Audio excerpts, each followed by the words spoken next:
much about these girls over the past 4 years I've been imprisoned in this tiny dark room of my castle.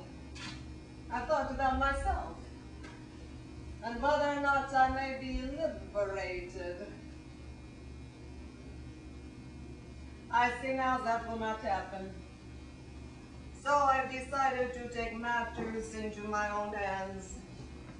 After all, I was born in the zodiac when these stars made a shape of a lion in the sun. I'm very brave, so I stopped eating days ago. As I prepare to meet my own ending, I reflect on how they each met their ending. With over 600 girls, I cannot remember them all. I wish I had my diary with me. I kept track of each one. I wrote down a little bit, a physical attribute to help me remember. Long legs, soft hair, clavicles that break easy like twig. And how they each went, whether they went bravely, or if they bleated and whined, as the plump ones tend to do. I remember one little plump girl.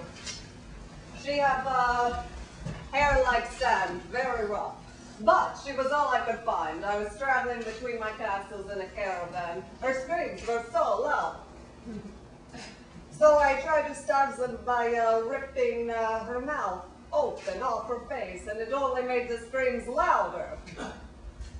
Then, at a moment of inspiration, it struck me I could sew her mouth shut. Oh, do not look at me like that. Hasn't there been some woman whose mouth you would love to sew shut? I just had the power, the strength to do it. I gave them all Christian burials. All right, most of them. Many. Quite a few. At least a couple. I do not even have a God, but I'm certain many of them do. Of course, I wonder where the God was when I was beating the shit out of them.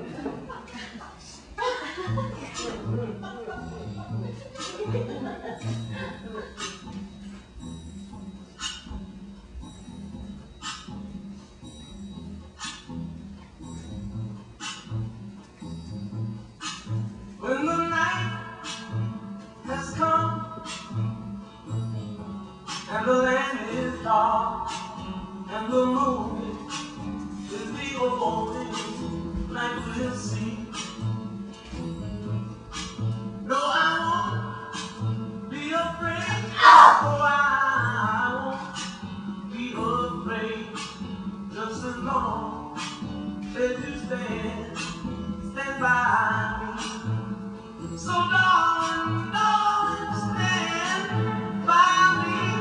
Oh, stand by me. Oh, stand by me. Stand by me. If the sky that we look upon should tumble and fall, or the mountain should crumble to the sea, I won't cry, no, I won't shed a tear, just as long as you stand by me. And darling, stand by me, oh, stand by me, oh, stand.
And scene.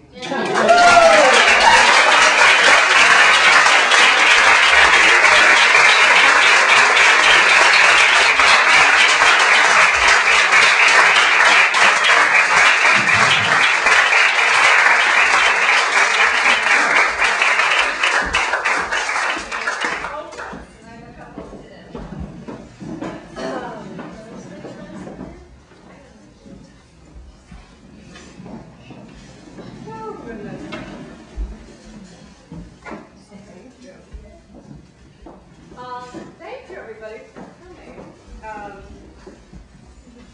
So, as Abby said at the beginning, this is in process, and it's a show that I'm building towards the 60-minute piece. So this was about 20, and then there'll be 30 shown in January, and 60 minutes in April, if all goes well. And working with me on the show are Rosalie Purvis, that you met, that's directing, and Jen Scott Mobley, who's serving as a dramaturg, and also just creative insight. And if you've not heard the word dramaturg, it's to help us research the Countess and the time period. Does that have a tissue?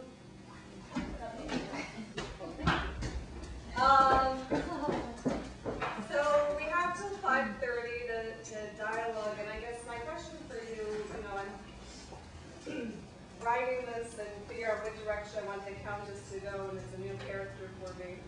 And she was a real woman in history. Thank you. So I guess what's going to be helpful for me to know from you, what are your impressions of her at this point in this art incarnation, as far as how you're taking her in and what comes up for you as you're observing her. And it could be anything from feelings to come up or just actual impressions that you've seen or hearing. Well, thanks for coming.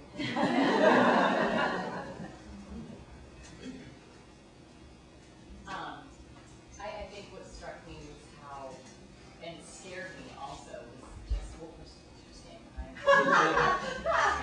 But just how, just the rationalization, the at every turn, the rationalization, and kind of the casual tone in which she reported it, like that just, when you hear things that are so awful reported in such a casual way, it's so crazy and scary. Right, And, yeah.